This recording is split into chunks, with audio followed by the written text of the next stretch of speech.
ասելիք ունեք, բավականին կանխատեսելի գործընթաց էր այս մասին խոսվել էր, ամեն դեպքում մինչև վերջ հույս կար, որ ամեն ինչ չէ, որ այսպես պիտի ավարտվեր, ինչու։ Դե զանգովի արդարադատությունը բնականաբար պետք է գործեր, ես քանի գնում ձեր ասած հույսս մարում է ներքին ատյանների, մեր դատական ատյանների հետ կապված, ուղղակի շատ հետաքրքիր է, թե իրավաբանները, դատավորները ինչ են այդքան կարճ մտածում, էլի։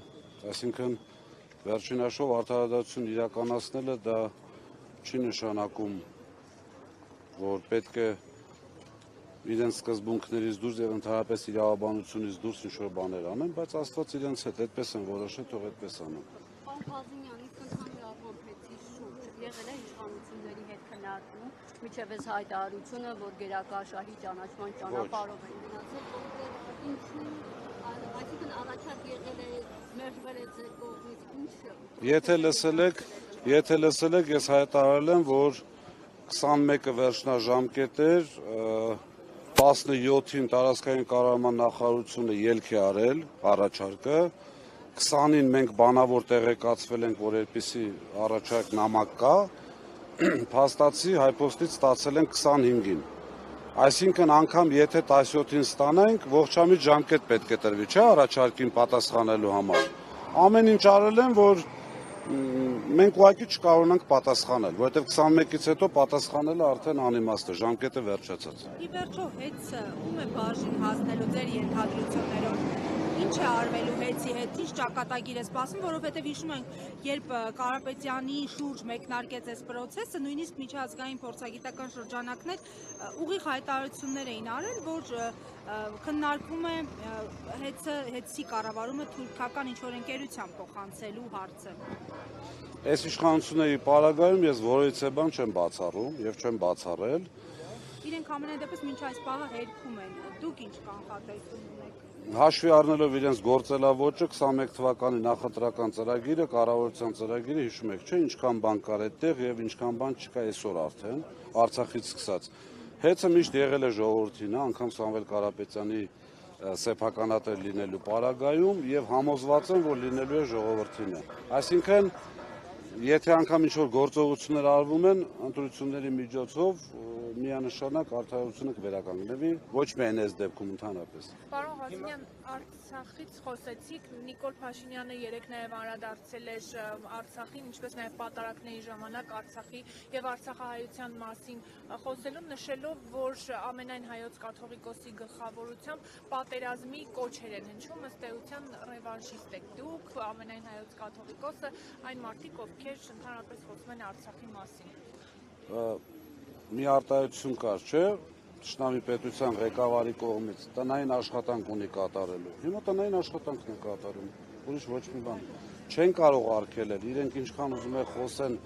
այդ ներվը, որ իրանց մեջ մտած է, հենց դրանից է, որ չի ստացվում իրենց մոտ։ Միգուցե ինչ-որ օրենսդրական փոքրիկ խմբակի կողմից ինչ-որ բաներ կատարում է, բայց ժողովրդի մոտ դա հնարավոր չի ջնջել, առավել ևս եկեղեցականների։ Պարոն Ղազարյան, երեք հայտնի դարձավ, որ Էդգար Ղազարյանը միացել է Ուժեղ Հայաստանի եւ համացանցում բազմաթիվ քննադատություններ կան, նաեւ այն մարդկանց կողմից, ես տեսա, ովքեր դեռևս չկողմնորոշված ընտրող են, ասում են, որ իմպիչմենտի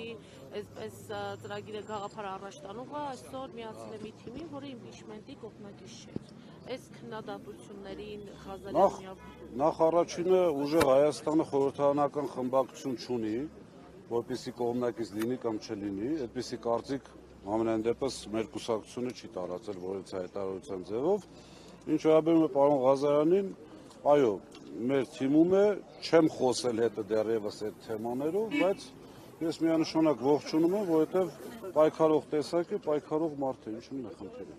Ընդհանրապես յուրաքանչյուր ընդդիմադիր ուժ, իմ կարծիքով, պետք է ամեն ինչ անի, որպեսզի հեռացվի այս իշխանությունը։ Դասն այն էր, որ Էդգար Ղազարյանի անունը կապվում է ՀՀԿ-ի հետ, իսկ Ուժեղ Հայաստանը, այո, կներեք, դեմ է կարծես նախկինների։ Ուժեղ Հայաստանի ուժեղությունը կայանում է նրանում, որ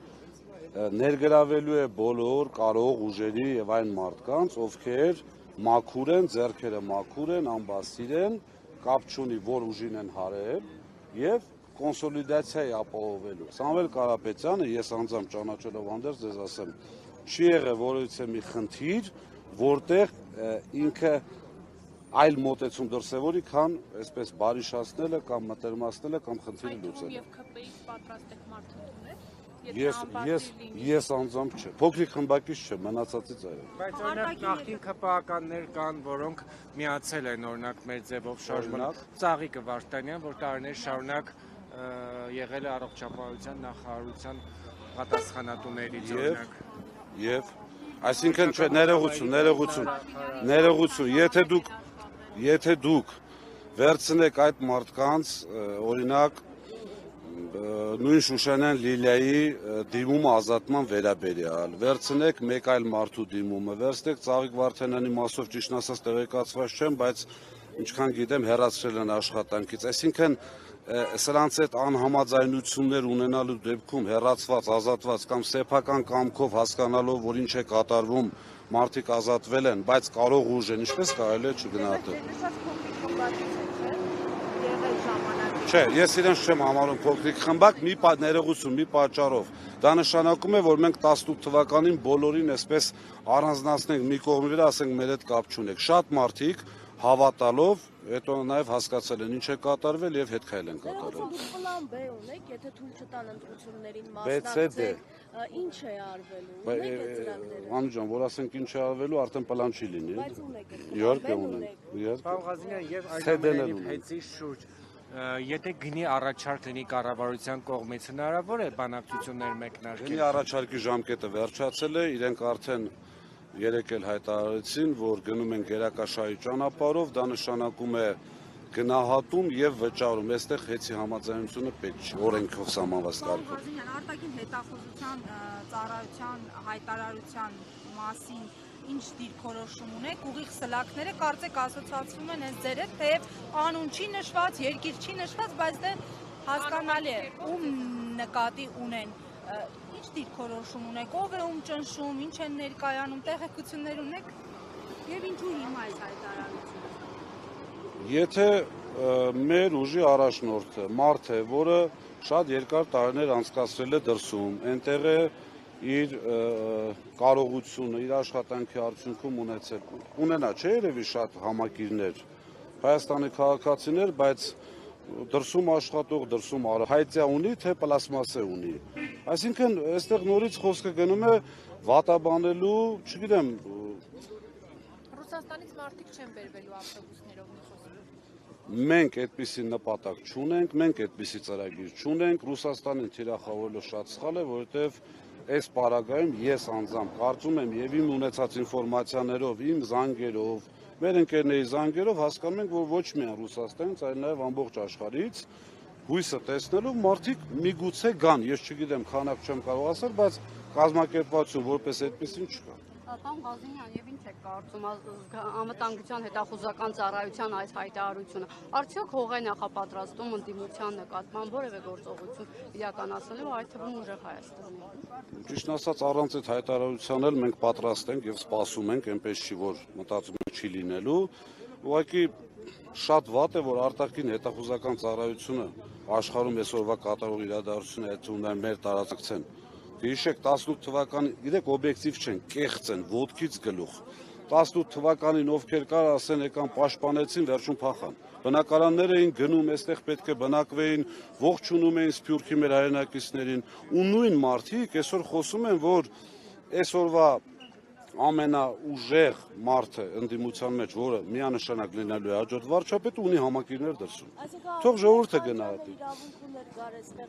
Հրապարակներում ելույթ Փաստորեն, հա։ Սովորական քաղաքացիները նայած ում համար։ Իհարկե ունեն քաղաքացու ընտրելու իրավունքը, նախ քերերուն պատժելու արարքել է։ Իրենք են այս պահին ազդում։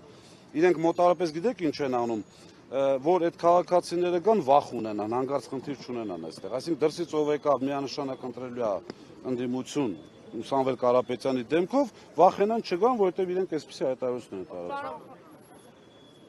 Պարոն Ղազինյան, արդյոք ձեր ուժը փողոց ակտիվացնելու նպատակ ունի եւ մինչեւ ընտրություններ հնարավոր է փողոցային պայքարի Կամ այսօրվա ակցիաները Ես այս պայն այսօր ակցիա մենք այսօր մեր ակցիաները ընդամենը եւս մեկ անգամ զգոնության եւ խոհեմության կոչ էր մեր իրապահ մարմինին, որ կյանքը այս իշխանությունով չի ավարտվում, մարդիկ պետք է առաջին հերթին ինձ օրինակ իրավաբանություն սովորելուց առաջինը բարոյականություն են այսպես ավելի շատացնելու եւ սերմանելու, քան թե իրավագիտակցություն, այսինքն մարդ առաջինը պետք է իրավապահ մարմնի ներկայացուցիչին լինի մարդ, լինի բարոյական, հետո նոր մասնագետ։ Այդ զգոնության կոչն էինք անում, ինչ վերաբերում է հետագա ակցիաներին, ըստ իրադարձությունների։ Մենք պատրաստ բոլոր սցենարներին ունենք բոլոր զարգացումներին մեր հակազդելու միջոցները։ Արդեն ասում են ընդդիմության առաջին թավ ջութակը ըստ էության, ինչ կլինի, եթե հանկարծ այդ թավ ջութակը այդպես էլ ընտրության չհասնի։ Ուզում եմ հասկանալ, այսինքն Նիկոլ Փաշինյանը, եթե վերարտադրվեց այդ սցենարով, մեր ժողովրդի հետ ընդհանրապես ինչ ա լինելու։ Ընդհանրապես երկրի հետ։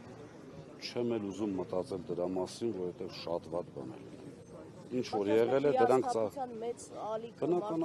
բնականաբար։ Դրա համար ես ձեզ մի խորհուրդ եմ տալիս, դրա մասին չխոսել, ես համոզված եմ, որ իրենք էլ են խուճապի մեջ, իրենց իրերը հավաքելու ժամանակը եկել է, անգամ ուշացած է, այնպես որ իրենց գործողությունները դա ենթադրում են, ավելի կսրվեն, քացի կտան, մյուս կանեն, բայց մենք պատրաստ ենք ամեն ինչ։